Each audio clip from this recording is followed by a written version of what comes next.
नमस्कार दोस्तों। पुराने हीरे भी अपने ज़माने में कभी स्ट्रगल करते थे। कैसे ज़ाहिर होता है? ये तब ज़ाहिर होता है जब एक खबर जानने को मिलती है कि देव साहब के कपड़े गुरुदत्त साहब ने एक बार चुरा लिए थे। जी हाँ, कब, क्यों, कैसे, ये कैसे जानते हैं, समझिए।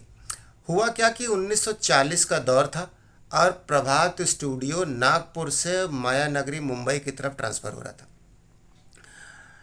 देवानंद साहब उसी दौर में आए थे मुंबई एक बड़ा हीरो बनने, और वो बने भी नायाब हीरा। चेतन आनंद साहब के छोटे भाई। चेतन आनंद साहब कौन? सर्वगुण संपन्न, नवकेतन स्टूडियोज के सब कुछ। तो जिस जगह पर देवानंद साहब रहते थे उस जगह पर एक ही लॉन्ड्री थी, और कोइंसिडेंटली उसी जगह पर उसी लॉन्ड्री में गुरुदत्त साहब भी कपड़े धुलवाने आते थे। तो देवानंद साहब को प्रभात स्टूडियो जाना था, और प्रभात स्टूडियो के पास वही एक लॉन्ड्री हुआ करती थी कि आप कपड़े वहाँ पे धुलवाइए, फिर चेंज करिए और पहनकर चले जाइए। कोई बात नहीं साहब।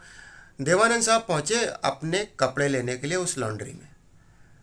तो जो लॉन्ड्री का ओनर था उसने बोला कि आपके कपड़े मिल नहीं रहे, उन्हें लगता है कोई और लेकर या पहनकर चला गया। देव साहब बड़े दिल के आदमी थे, ये सोच कर रह गए कि भैया अब तो कपड़े कोई और ले गया, अब कर ही क्या सकते हैं, चलो प्रभात स्टूडियो चलते हैं।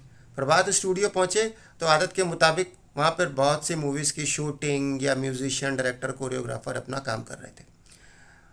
वो इंतज़ार करने लगे जिस शख्स से वो मिलने गए थे, इधर उधर टहल रहे थे, कि तभी खड़े वहाँ एक लड़के के ऊपर उनकी नज़र पड़ी। उसके पास गया और पूछा कि भाई कपड़े तो तुम्हारे बहुत अच्छे लग रहे हैं यार। तो उस लड़के ने भी बड़े एटीट्यूड में उत्तर दिया कि कपड़े तो अच्छे हैं पर मेरे नहीं हैं। तो देवानंद साहब ने कहा, अरे वाह, मुझे तुम्हारी सच्चाई बहुत अच्छी लगी, लेकिन क्यों, ऐसा क्या हो गया? तो उस लड़के ने ये कहा कि मैं लॉन्ड्री गया था तो वहाँ पर मेरे कपड़े धोबी ने धोए नहीं थे, तो जब उसने धोए नहीं तो मैंने जिसके कपड़े अच्छे लगे मैं वो पहन के चला आया।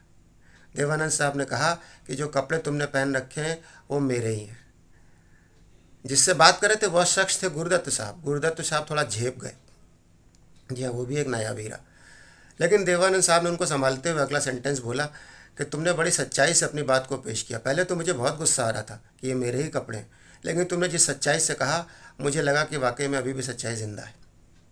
चलो मैं तुमसे एक वादा करता हूँ, आज से हम तुम दोस्त हुए।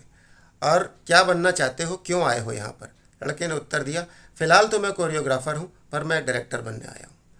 तो देवानंद साहब ने उससे कहा कि वेरी गुड, अगर भविष्य में कभी मैंने कोई मूवी में एज ए हीरो काम करा और मुझे उसका डायरेक्शन देखना पड़ा तो मैं तुम्ही से डायरेक्ट कराऊंगा। यहाँ से हम दोनों की दोस्ती की शुरुआत होती है। तो गुरुदत्त साहब ने भी इस दोस्ती को आगे बढ़ाते हुए ये कहा कि और मैंने भी अगर अपने जीवन में कभी कोई पहली मूवी डायरेक्ट करी तो मैं तुम्हें ही उसमें एज ए हीरो कास्ट करूँगा। तो यहाँ से दोस्ती तो दो नायाब हीरो की बहुत आगे तक गई, लेकिन गुरुदत्त साहब जो कि 39 साल की उम्र में जाते रहे, उनका निधन हुआ।